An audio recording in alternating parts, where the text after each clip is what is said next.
Hello and welcome. I'm Rowan Conway. I am the head of the Mission-Oriented Innovation Network at IIPP, which is a global community of policymakers all interested in exploring how mission-oriented innovation policies can tackle grand challenges and affect systems change. MOIN launched in 2018 with the support of the Rockefeller Foundation and has now grown to over 70 leading global policymaking institutions, including state investment banks, innovation and design agencies, cities, government departments and sectoral units, and they all are interested in setting the direction of governments. Through events, placements and deep dives, we bring together partners to learn from fellow organisations with the aim of empowering them in the pursuit of public-driven innovation, public value-driven innovation even. This year, MOIN members have been increasingly looking at new ways to evaluate their public value and go beyond the traditional measures of returns on investment, such as cost-benefit analysis and allocative efficiency. While there are many established protocols in government for value and public value indeed, set out by the Green Book, the Barber Review, and guidance on social value, there's perhaps a need for ways to think about dynamic public value and how to measure the market-shaping effects of public interventions. So to broaden out the way we think about measurement, we've done a lot of work this year at IIPP on designing new kinds of evaluative frameworks. Notably, we've worked with a range of government departments and institutions around the world, but in the UK, that includes BEIS and the Treasury, working through the Better Regulation Executive to look at the Green Book and its measures. We worked extensively over the summer with the BBC to look at new ways to conceive of public value, thinking about dynamic public value. And we've been privileged to work with the Design Council to look at new ways to understand the value of design. But why does evaluation matter? The old adage that what gets measured gets done may be something from the 90s, but it does remain a driver even on today's complex times. Regular measurements of KPIs, value engineering, and CBA reporting certainly focus the mind of many in government and the public sector. But do these metrics allow for value beyond allocative efficiency, or do they lock us into a kind of short-termist hyperloop? Evaluation frameworks matter because in many ways these frameworks constitute the political reality. But future fit policies will need to go beyond evaluation methods that so they can account for major social, environmental, and economic challenges. Today, we're joined by IIPP faculty, by MOIN members and our MPI alumni to take a look at emerging and alternative ways to measure value creation through missions, design, and innovation. Today, firstly, we'll hear from IIPP Deputy Director Rainer Kattel, who will share new research that IIPP conducted with the Treasury and BEIS on alternative evaluation models and how that has affected changes to the UK's Green Book. Then we will go to Kattel, who is Interim Chief Executive at the Design Council in the UK, to discuss how to reimagine evaluative models for design. And finally, we're delighted to welcome IIPP MPA alum Patricia Ugboma, who I think it's important to note yesterday received a distinction in her MPA, to reflect on how she worked alongside the Design Council during her placement to rethink the Main Street approach to policy evaluation for design in the creative industries. As Victoria earlier said, please do use the Q&A function all the way through these presentations to add your questions over the course of the discussion. I'll save them for the end, and so I'll aim to bring them to the panelists at the end of the session. So without further ado, I'm going to pass over to my colleague Rainer, who is Deputy Director and Professor of Innovation and Public Governance at the UCL Institute for Innovation and Public Purpose, to both describe and reflect on the work that he's led as part of the Better Regulation Executive to understand alternative methods of evaluation. Rainer, over to you. Thanks so much, Rowan, for this introduction and indeed setting it up, the panel and various events over this week, actually, within MOIN framework network. And I'm really glad that we are joined today by one of our members, but also one of our students.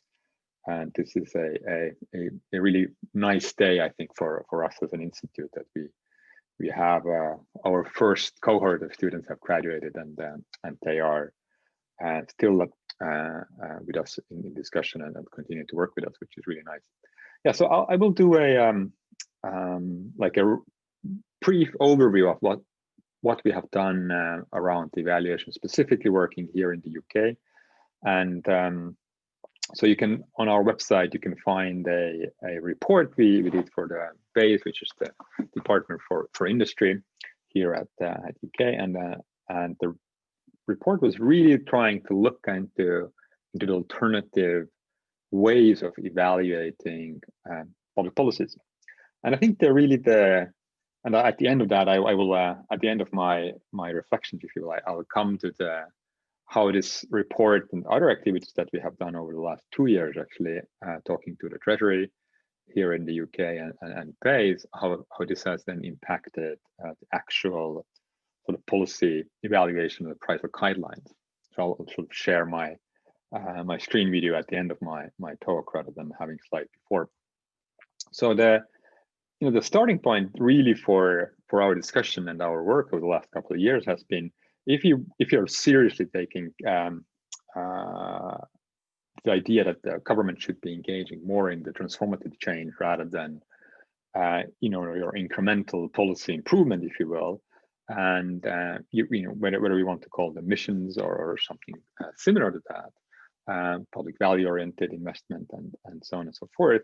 How can we evaluate that, and whether the existing frameworks, if you will, are actually fit for that purpose as well? And then it is actually quite easy to understand it can understand it quite quickly that existing evaluation frameworks are really not very good at evaluating transformational change, because by definition, transformational change and mission-oriented policies as well are cross-sectoral or cross-activity. They include various areas of policymaking, and that's where the existing policy evaluation frameworks essentially break down quite quickly. Because if you look here in the UK, but I think almost anywhere else as well, most of the evaluation frameworks are focusing on single policies, single instruments, and are focusing on single policy areas. So it's really very much trying to understand the specific failures in this area, be it market failures or systems failures, and how can the existing or new policy measures target those failures, and whether they can fix them or not. And this is what leads to then to having this sort of like a cost and benefit approach to that. This is our cost, this is what we invest into solving the specific problem or specific failure, and these are the benefits we can get out of that. And of course, this leads to if you then try to use that in the transformational change policies or mission-oriented policies, it's quite difficult to use it, because you don't actually get any sensible answers out of those kind of methodologies. And this is really has been our starting point, is to say that we don't really want to focus in our evaluation methodologies and approaches on single policy instruments like tax cuts or support schemes for universities or companies, but actually we need to take a sort of a broader view. But at the same time, if you look at the methodologies available to governments, they have become singularly focused on individual measures, and this is what you actually see. Also, the analogies in sports, where you have in baseball and in basketball and everywhere else, you have the increase in statistical methodologies to find this raw and a rare talent that nobody else has seen. And I think we see something similar happening in policy evaluation, that we employ ever more complex statistical methodologies to understand whether a single policy intervention has the intended effect or not. And that does lead to this quite in some ways quite useless, if you will, instrumentarium around methodologies. And so this is really the first, and I think the real reason behind why these kind of methodologies do not work is that context tends to be so different. So if you imply, or if you employ a similar methodology or similar policies in UK and then in Latin America or in Asian context or anywhere else, the context is so different that actually the evaluation is not comparable. So the data you have, whether these kind of policies actually work, is not actually good enough for you to draw these kind of conclusions, if you will. And this is why you have in the research, you see the increasing attention is being paid to policy mixes or policy portfolios, and trying to understand the impact of a number of policies, instruments together, rather than the single impact of those policies. And of course, this is where we are getting closer to understanding and trying to understand the transformational change impact, because transformational change is very often about a system, a policy system, rather than a single instrument in that system. So this is where we get closer to that. But then if you look at the way we can understand and evaluate policy mixes, then the existing tools are actually, as I said, because they're focusing on single instruments, they're actually quite difficult to use in understanding the policy mixes. And once you start to look into the policy mixes, you are very quickly actually start to understand that it's not so much about the methodology of the evaluation, but it's actually asking the right questions before you even start the policy. Do we have enough information about the problem we're actually trying to solve? And there are, of course, we have historically the famous examples of broken windows in the 1980s and 1990s in US context, where there was a lot of analysis was done based on the idea of inner cities in American context having those broken, smaller neighborhoods with no broken windows, and that being the indicator for a crime, and that then led to a larger increased police presence that actually led to larger incarceration of Black Americans and so on and so forth, actually exacerbating the problem rather than solving it, because it was the policy premise was actually wrong. And you have examples of that. These kind of problems are abound, of course, in policy evaluation, because again, you focus on a single indicator or a single measure, and that leads you down the wrong path, if you will. And this is where our work has really tried to focus in trying to figure out those alternative methodologies and ways to actually understand what's being called dynamic efficiency, in a sense that this is an efficiency increase that is a system-wide rather than just along the singular or an individual policy measure. And this is what the work we have been doing is really very much about. And I think, as I said, this leads us to the realization that very often this is more about strategic questions rather than individual policy measures in individual instruments. But it's actually rather the strategic question of framing what is the problem that we are actually trying to solve. And there is a really interesting work, for instance, coming out of Sweden with Vinnova that we have been working together with Dan Hill and others, that really tries to redefine the way we actually look at the policy problem. For instance, if you start to think about mobility, we very quickly go to, do we have enough electric vehicles? Do we have enough batteries? All of those charging points and whatnot. But what Vinnova in Sweden, the innovation agency, has done is actually to redefine the problem, saying the mobility is not about vehicles or transportation means, it's actually about the streets and the way we use the streets, and what is the purpose of the street, if you will. And it shouldn't be only about us getting from point A to point B more quickly, but it actually is about, or even in a more greener way, but it actually is about diversity and vibrancy of street life and things like that. So it's redefining and reframing the problem that the alternative methodologies provide you with. And just to end with, I wanted to then share the work that's been done here in the UK. As I said, we have been part of the expert group that did the review of the Green Book. So the Green Book is the main UK government's guidance, if you will, for all the departments, local governments, all public organizations, essentially in the UK, how policy appraisal and policy evaluation should be carried out. What are the methodologies? What are the tools? And so this review took place in 2020, and we fed into that. Myself, but especially Mariana Mazzucato and George Dibb, and others from our side were involved in these various discussions and then fed into that. And you can find this review findings and response, which is a really interesting short document of 29 pages, really. But I wanted to show you the additional appendix they added to this Green Book, which came out in its new version just 2 weeks ago, actually. And so this is the final appendix, if you will, and new guidance, which is focusing on transformation, system, and dynamic change. So it's really taking on board these ideas that if you want to evaluate transformational change, you cannot just focus on costs and benefits of single instruments. You have to take into account the policy portfolio or policy mixes.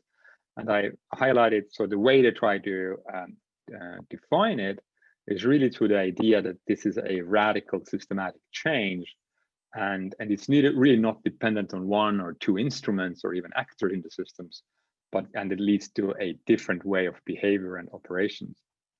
So this is, of course, comes very close already to the idea of missions and why missions matter and how public organizations should try to influence that. And I've also highlighted here a couple of the ways the Green Book then tries to make sense of that. I think it's a really focusing on the strategic goals, but also then strategic portfolios, and really having this hierarchy of, rather than looking at one single instrument, starting to look at strategic goals, whether these goals actually are being met by various policy projects and instruments, and then also trying to evaluate from that perspective. And it's really, focusing on the systemic effects, this dynamic efficiency gains rather than single cost and benefit gains, if you will.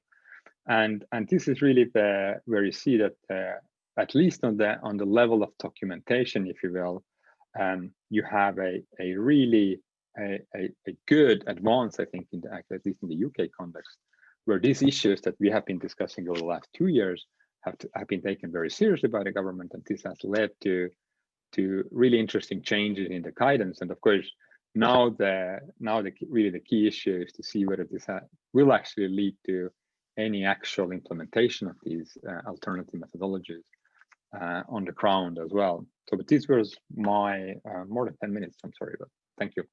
No, well, there's so much to say there in terms of it could take a lot longer than 10 minutes. So well done for managing to squeeze that all in. There's so much to ask you about, and I think I'm really keen to go a little bit deeper on that kind of Moneyball analogy that you used there earlier about these sort of single point data solutions and how maybe we think more broadly about that. But I'll come to that towards the end, and I'll remind people, if anything sort of drove you to think I'd like to chase up on that, do put a question into the Q&A function now. Thank you, Rainer. I'm now going to hand over to Kat Drew, who is the Acting Chief Executive and formerly the Chief Design Officer, or still also the Chief Design Officer at the Design Council in the UK, where she brings together architecture in the built environment, public sector design, and business innovation to support people live healthier, happier, and safer lives. It's a grand remit at the Design Council. Previously, Kat has had a range of leadership positions. She worked at FutureGov and Us Creates, and was co-founder of the UK government's Policy Lab, and combines 10 years of experience in government with her master's in graphic design, speaking widely about the value of design, and is a co-presenter with my former governor, Matthew Taylor, on BBC Radio 4's programme, The Fix. She is also a member of the Point People, and here Kat will share with us her work on widening the concept of the value of design. So I'll invite you to share your screen now, Kat. Cool, and thank you so much, Rowan, for that introduction. I'm going to share my screen. Oops. It's lovely to be here. I wish I could see everyone, but I can feel your presence. Let me start from the start. Is that okay? Can everyone see that? Great. So yes, I just wanted to say a massive thank you to Rowan for reaching out to us at the Design Council. We're obviously part of the MOIN network, but we had a really fantastic time over the summer welcoming Patricia, Jakob and Choyu into our Design Council family. And so what I'm going to share is really not much of my work, but a lot of what they've been doing. And luckily we've got Patricia to talk about it in more detail. So I wanted to share with you a little bit about how Design Council has been evolving its approach to evaluating the value of design. So starting off with measuring the economic impact of design, moving this year into our impact report, where we valued the economic and social outputs and outcomes of design using quant and qual, and also talking about it at a project and organisational level. And the task we've got, which Patricia, Jakob and Choyu worked with us on, is thinking about what's next. So how do we value the wider impacts of design using quant and qual, but also at that national level, not just at project level, but at national level. So the first thing, going back in time, we've done a lot of work to value the design economy. And our research showed that the value of the design economy is 85.2 billion GVA, which increased by 52% from 2009. And to put those numbers into context, that's 75% of what the insurance and financial services created. And we never really hear as much about design and design's value. And that's quite often because it's invisible, or it is until it's bad design, and then it's very visible. In terms of the economy, there's 1.69 million designers across the people working in the design economy. Lots of them are employed in design firms, but many are not. And we also know that it's not evenly balanced across our economy. Most of it's in London, and it's not very diverse. Designers, unfortunately, say very white and very male. And we need to change that. We also did some work, follow-up, about designing a future economy, because we know that design, there are many people who use design skills and mindsets who are not designers. So our 2019 report showed that when you look at design skills and think about who else might be using design skills from designer, the value is even greater. So we know that 2.5 million people use design skills in their work. We know that that contributes 209 billion GVA. And we also know that people who use design skills are more likely to be in innovation roles and are also more productive. So that's all great. Lots of stats, lots of numbers, lots of economic value, but we want to do better than that and do wider than that. So our impact report this year, which was brought together lots by former colleagues Ambreen and Sean, which I should say thank you to as well, attributing value where it's due. This was our attempt to bring together all of the different value that we've created as an organisation across the 6 sectors that we work in. So across the public sector, the business sector and place. And you can see there it's a combination of stats and stories. But some of the stats then, we supported 5,000 businesses to use design, and it showed that for £1 invested, £20 return. So that's great. That's what Rowan was talking about. Normal ROI, but also that they were much more resilient. So 93% of them who we supported were resilient 5 years after the last recession, compared to 47% of the control group. We've also supported over 70 local councils to use design thinking to create more user-centered services, and that created a whole range of different values. So identifying 155 hidden vulnerable children, so to support in Staffordshire, increasing planning efficiency in Brent, increasing trust in the council in Barking and Dagenham. But also the ripple effect of that, 93% of those people have passed on design skills to their colleagues, and they're creating further value. I know lots of them have ended up in actually design agencies as a result. So we need to find ways of capturing that ripple effect. And also, again, difficult to attribute, but we provide lots of expert strategic advice to over 1,000 unique development schemes, making sure that they are inclusive, healthy and sustainable. And again, very, very difficult now to measure the impact of that. But we know from 5 workshops we did around the country with designers over the last couple of years that designers really wanted this report because they used the stats and also the stories to communicate the value of design. So quite often, if you're a small design agency, you don't have the money to produce these stats or films, so they use them. And so we've also created lots of stories and films. So this one is a project we did in the Whittington Hospital, showing that through a design approach, we managed to reduce aggressive behaviour in hospitals by 50%. So that's got a massive value also in terms of stress levels and mental health.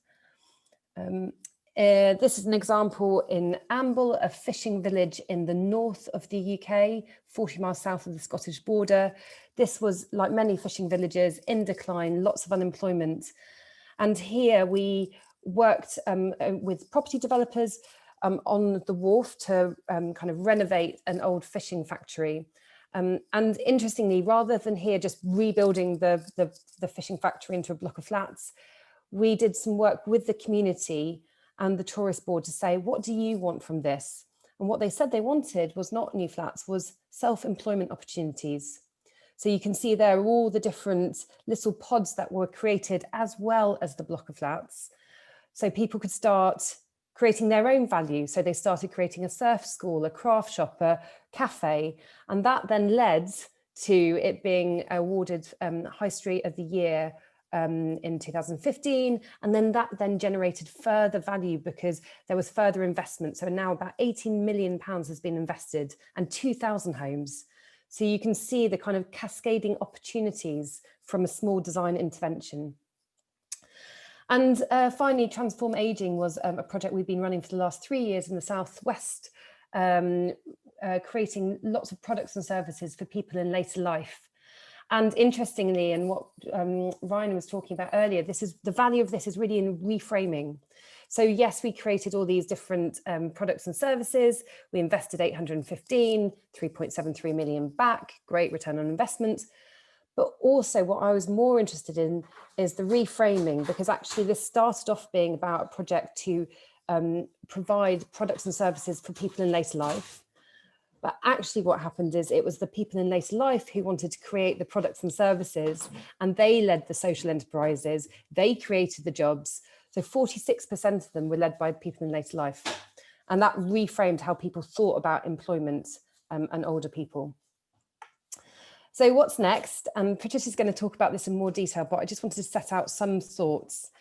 So measuring value, as we know, is a tricky challenge. There's lots of different variables: quantitative, qualitative, tangible things we can see, and intangible value. There's direct attributable value on projects, but also all of this added value, the ripple effect and how that cascades. Some is instrumental and some is deliberative and kind of subjective. And also it works at the individual level, but also at the aggregate. So just some thoughts here. Patricia will talk more about this, but we've noticed that there's lots of different value at the bottom left around direct impacts, which we can measure. But there's also lots of these cascading impacts, which are almost like the knock-on effect of a design. Design almost like unleashes more value, and that's over at the right. And some of it's quantitative and some of it's qualitative. So we need to find ways of getting that value, which is in the top right-hand corner, and bring it down so we can quantify it in the bottom left. Again, as Ryan was talking about, the work we're doing is very systemic now. So a design intervention does not follow a normal theory of change from one cause, the design intervention, and one effect.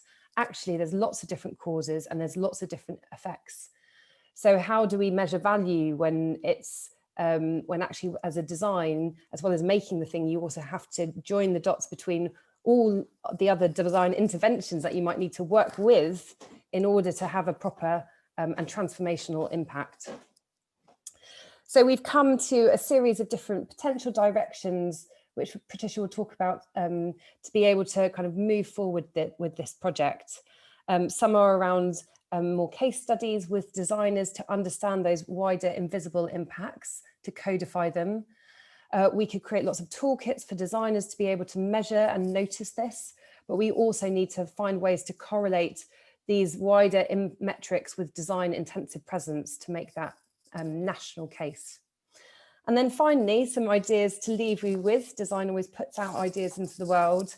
So some questions. So could we create an app that allows all designers to quickly contribute their impact to something collective, a bit like the COVID trackers many of us have been using?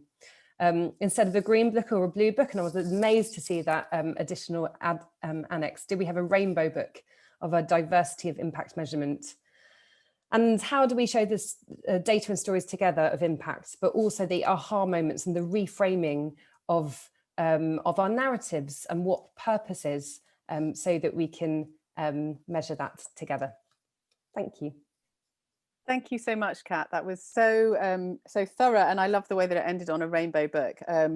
That someone interestingly on Twitter was commenting on my rainbow bookshelves. So we do need a rainbow book for the rainbow bookshelves. There's so much again to dive into when we come to the Q&A. There's been a short question on the Q&A function, which is saying, would you be able to share your slides? Certainly on the replay, we'll put together a little kind of kit of outputs, and if Kat's happy to share the slides, we will put them on that as well. So there will be a part on the IIPP website to follow up, and you'll be able to look at this again on the replay on the IIPP YouTube channel. So I'm going to now move over to finally to our fabulous distinction student, Patricia Ugboma, who has been working with us at IIPP, and I miss her terribly now that she's no longer a student. So it was important that we brought her back as an alumni to come and speak about the work that she had done. Patricia is an enthusiastic and experienced director and has been awarded one of the top 50 most inspiring women in Nigeria by Business Day newspaper in 2019. What I personally love about Patricia is she is genuinely passionate about resolving societal problems collaboratively with governments and other stakeholders. And she had a long career implementing impactful projects before she joined IIPP. And these were valued at approximately £80 million in 850 sites in Nigeria. And she is, now that she's the other side of her Masters in Public Administration, is enthusiastic about a future where mission-oriented innovation policies will contribute to the creation of sustainable societies. And she's here to join us today to talk about the placement that she undertook in concert with the Design Council. So she'll speak a little bit more about the work that she, and importantly, noting Jakob and Chio were also part of that programme, put together, where they did a deep dive and analytical work looking at the value of design and the creative economy. So without further ado, I'm going to pass over to Patricia to take you through her work. Thank you, Rowan. Great. Let me just try and share my screen immediately and make sure that we're good to go. Hopefully this is it.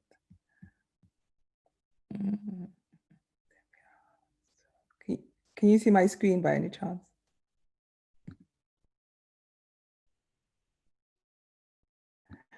Is it? Okay, great. It's great to be here. Thank you very much. Great to see you, Kat, and Rainer in his tie.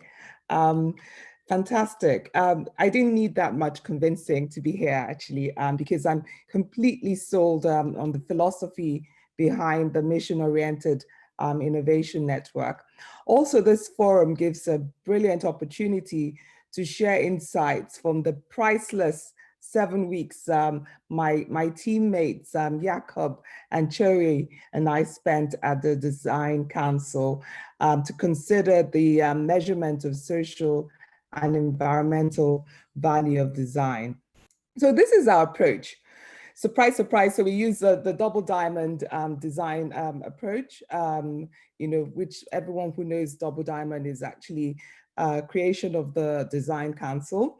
So we iteratively adapted our brief according to insights we gained during the course of the placement.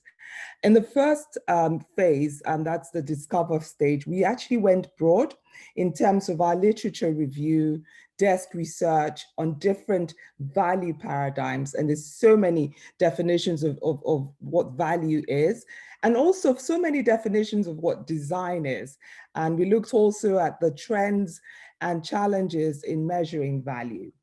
We also conducted interviews with members of the Design Council, like Kat, and to get their thoughts on what they thought the actual social and environmental value of design were. And then moving on to the next stage, which is the define stage, we began my knowledge by conducting value chain analysis. So we went through the 23 occupational classification roles in the Design Council's 2018 Design Economy Report and tried to do sectoral value chain analysis to identify potential social and environmental values created by the various jobs. And we attempted also to identify potential spillovers and ripple effects from each category. And then we came to a decision that we needed to find a way to rethink our methodology, and the insights from this analysis took us to a more concrete delivery plan. So one part of the team now focused on practical insights from case studies. So we fetched case studies, designed case studies, and another part now focused on theoretical insights. And then we moved on to the develop stage, where we now confronted these insights and identified the gap between theory and practice.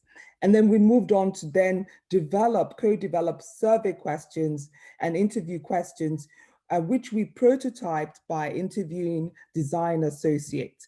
It was important for us to develop these things as well as a case study template, because we found that some of these case studies that we retrieved did not tell the story of design. So you end up, when you read those case studies, you could end up attributing the success or the value created by the projects to design alone. So it was important that we developed case study templates to actually tease out what design did specifically and what value design created. And then we developed, and moving on to the delivery stage, we summarized a long list of 45 case studies and wrote out about 5 of them using that case study templates to consolidate our report. So now looking at the theoretical investigation, we started out with an in-depth analysis of existing frameworks to measure social and environmental value creation. However, we realized that none of these tools were fit for purpose to evaluate design, as design, as we all know, is particularly heterogeneous in nature. So it meant that it was quite difficult to really capture, using one tool alone to capture the value of design. So if you take, for example, the social cost benefit analysis, which Raina talked about, which is also quite common and features already in the UK government evaluation guidelines. We find that it is purely quantitative and used, mostly tools like revealed and stated preferences, for measuring. Another example, using a qualitative impact measurement tool popularized by the JP Morgan and Social Mobility Foundation measurement tool. Again, this in itself is a tool used by private sector, using questionnaire and case study tools. So these 2 frameworks were individually limited in scope and do not capture the social value and environmental value created by design. So we ended up recommending that Design Council assemble and adapt its own set of measurement tools for specific evaluation framework. So there are a number of measurement tools available for different purposes. Kat mentioned that as well as Raina. So in order to find the right mixture for Design Council's own framework, we analyzed a wide range of tools. So basically, if you look at if you look at the tools in front of us, we try to categorize these tools. On the horizontal line, we have from one end rigid and open tools, and top to bottom, the more deliberative and instrumental tools. So now, seeing the heterogeneous value creation nature of design, we recommended that the Design Council put together a combination of tools, so depending on, to be able to get a full appreciation and an understanding of the value that's being created from design. Okay, so I mentioned that we looked at case studies, and it was important for us to make sense of these case studies that we analyzed. So we decided to create a value map to capture the reported value created by the various case studies. So if you look at this map, start off with the text, in the boxes, there's a specific impact of design according to the designers that we interviewed. So we captured the various reported impact and mapped them into 4 quadrants. A lot of time was invested in developing this graph, because we see that this is actually something useful that designers themselves can actually use. Also, considering the fact that design itself is very diverse across different fields, obviously it was, you can't you can't recommend one particular set of tool or standardized measurement tool for measuring different design and the value that different design creates. Because you end up finding that you lose important information if you stick to one measurement tool. So what we ended up doing was to match the quadrants with different measurement tools. For the tangible and qualitative values, and that's the top left quadrant, we proposed using methodologies like impact pathway. So where in impact pathway, you're looking at what's the input, what is the output, and what's the outcome and the impact, and how do you value the impact that has been created from that design process. And then you move on to the bottom left quadrant, looking at the tangible and the quantitative value. And again, here we recommended that tools that can capture hard data and numerical value would be more appropriate here. So we're looking at things like, carbon emission and number of communities that participate. So you use tools that measure hardcore, tangible numerical value for this sort of assessing the value created in this way. And my favorite quadrant is actually the top right quadrant, and looking at qualitative and intangible, looking at things like when you hear designers say things like peace of mind, empathy and awareness. How do you quantify that? How do you, but those are real values being created there. So we argued that for this sort of impact, it's important to recognize them, it's important to document them, and using tools like theory of change measurement and on other theory-based measurement would work here.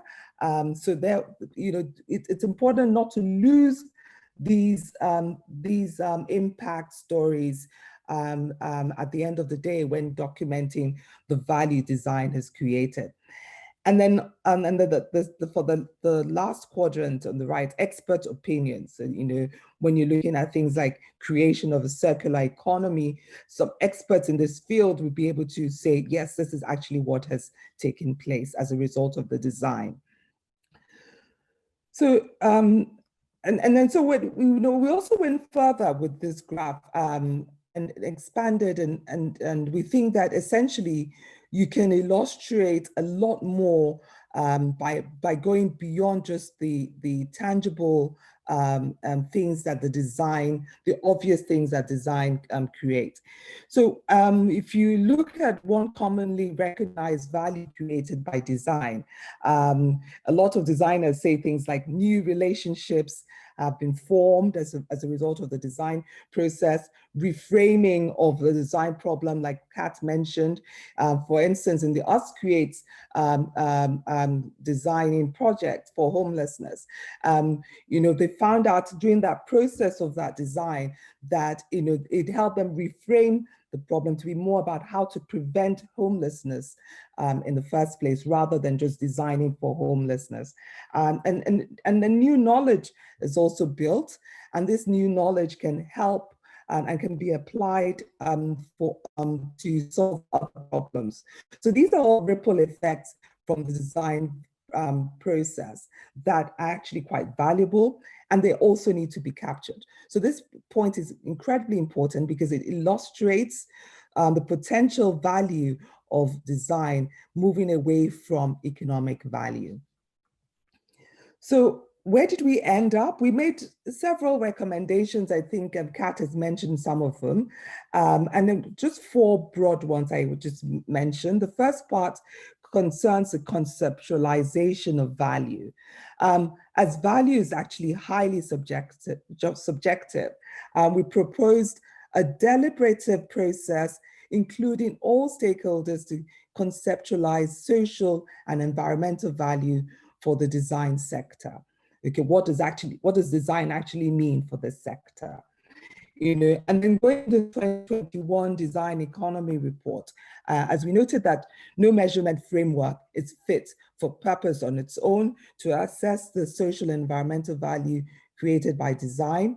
We proposed that the Design Council created its own measurement framework by assembling and adapting a set of existing measurement tools that comprise of qualitative and quantitative tools that are tailored for design's purpose. And also Design Councils, one thing we discovered is that Design Council's double diamond framework can actually be adapted to capture value that's being created, value created in the first diamond, in the second diamond, and some of the ripple effects that are created along the edges of the diamond can also be created, because these are things that, you know, when we talk about new relationships were formed, reframing of issues and new knowledge learned and so on and so forth.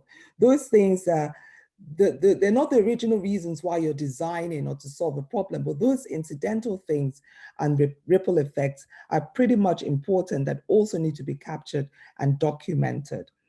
Thirdly, we recommended further iteration and testing of the case study template, like I mentioned earlier. It's very important so that these, when designers tell their stories, they should tell their stories with value in mind.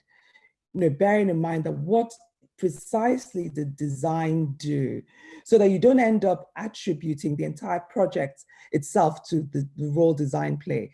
Being conscious of the fact that design had a particular or specific role towards the value that's being created at the end of the day is very important. And so the way the stories are told and this case study template would help capture the value that's being created.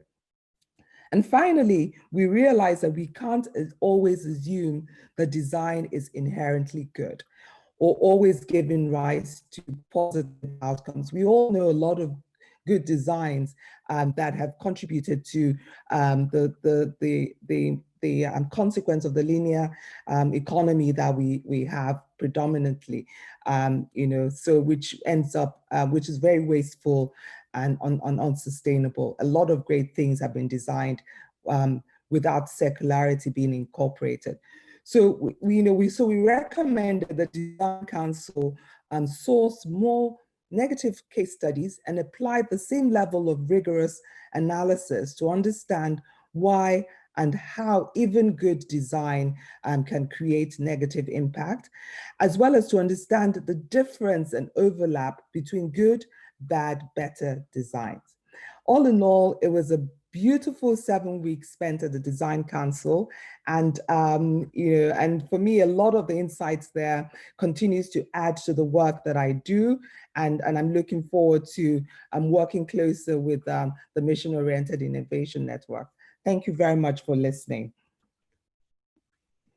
Thank you so much, Patricia. That was an excellent roundup of what was a really enjoyable placement, but also a really deep thinking one as well. I'm going to go straight back to you with a question, because actually there's a question directly asked of you around the process that you underwent, and then we've got about another 3 or 4 questions that I'll spread around the panel. But if I start with you, this is a question from Sanya.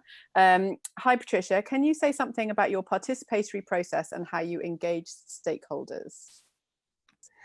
Well, with the participatory, and I'm going to have Kat coming in as well. You know, I think that you know, when you have a participatory what do you call it, methodology, it's really about bringing different types of stakeholders. You know, first of all, you need to do your stakeholder mapping. Okay, and who are the relevant stakeholders in that particular ecosystem that need to be involved, and who needs to be in the room. For instance, if you look at the Us Creates case, okay, the key stakeholders there was, you know, typically, you know, you would probably have maybe the frontline workers, you know, sitting in their office figuring out how do we solve the problem.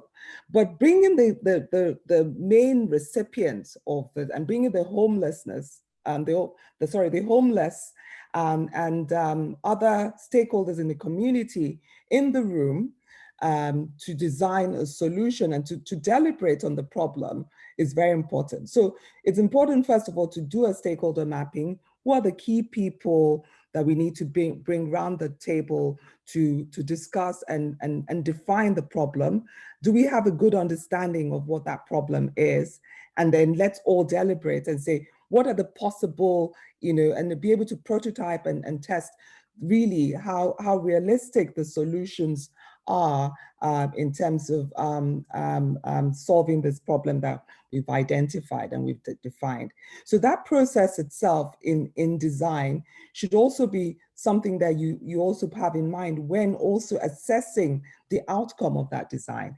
You need to bring those similar stakeholders together to actually say, okay, we set out to do this. Did we actually achieve them? And then we'll be able, and then you can have those sort of discussions. You can have experts in the room as well, depending on what it is that you designed for, to be able to attest to the fact that value has really been created. The recipients of the initiative can say, yes, this actually makes sense because value has been created, and this is what I define value to be, and so on. And project owners and different participants can have a view of what value means to them. And rather than just looking at value in terms of return on investment, you look at value in terms of from different sides of the systems in the room and different participants in the room. Thanks, Patricia. I might, so I've got another question for Kat, so I might move to one of the others now that it always happens, you've got 5 minutes left and suddenly you've got 63,000 questions. We don't have 63,000 questions, we have 7, but we won't be able to get to all of them, sadly, but we'll try and make sure that we attend to them in a summary blog over for the new year, probably. Well, you never know, it might happen before Christmas. Thanks, Patricia. I'm going to pass over to Rainer for this particular question. It's the one from Tom Beresford. I'm mindful actually that in your presentation, you talked about this kind of explosion in the capacity of data analytics and statistical modeling in its use and evaluation. And I'm also minded that there's very much data-backed decision-making is the kind of rhetoric that is really taking hold in both the venture capital, but also in philanthropy. Just looking this week where Mackenzie Scott talked about her distribution of 4 billion in the last 9 months of her philanthropy pledge. That was all very much data-driven investment decisions. So social investment decisions, yes, but those were data-backed. Tom Beresford's got this question, which I think very much relates to that. A big opportunity that comes from rethinking value is capturing the spillover benefits in a way that helps financing some of the big transitions we face. Are there case studies, mechanisms, or practices you'd recommend for making that connection to business or investment models? Yeah, thanks. I think it's an excellent question. And I think there's like 2 ways to look at it, I think. One is if you are looking at more areas where investment is really the main thing that government is doing in terms of either investing in companies, investing in infrastructure or similar, I think then you really would have to take a sort of more like a portfolio view, and rather than looking at single project or a single investment in single company, let's say, but actually taking a portfolio view. And that helps, and you can find, I think, interesting example, for instance, KfW, the public bank in Germany, the way they have sort of looked at the green financing and funding green projects is very much a portfolio-driven view rather than a single project view, because then this way you can also quite easily deal with, or more easily, let's say, with failures or some single project not working out, and it doesn't sort of screw you. In essence, it doesn't create a political problem. But I think the other way is what Kat and Patricia have been talking about, which is very much around the reframing of the problem rather than and trying to figure out how do we actually just measure it better, but actually reframe it. And I think this is where all of those or many of those areas where the carbon footprint is actually the highest especially in developed countries, like food or fashion. This is not to do with that we don't. It's not that we don't really know how to measure the impact of those industries, for instance, but it's actually that we are not very good at designing interventions or solutions that are actually reframing the issue. So it's if you think about the impact of food on carbon footprint, it's not that we don't know how to measure it, but it's actually not. We don't know we're not very good at changing behavior of around food, both in terms of waste, but also in terms of what goes into food, meat-based diet and things like that. So it's a different set of issues. And so I think, you know, portfolio and reframing, and ideally they actually feed off each other, of course, that you, from a portfolio approach, you understand what kind of works, and then you actually are able to reframe. But I think what is really the you know, the key message from our research, but also from this panel, I think is really that we have to deal with diversity of methodologies, because there is no right answer really that we can get at, and this is sort of like a mirage that we have been chasing, I think. Thank you so much. Now we have technically run out of time. There are some brilliant questions, specifically the one from Lucy Kimball. It's not your fault. And my dog is now starting to make some strange sounds under the table. So that for me is a signal to suggest that we close our conversation, but that we promise to attend to these questions in a blog for the new year. It is just left to me to say thank you so much to all my speakers.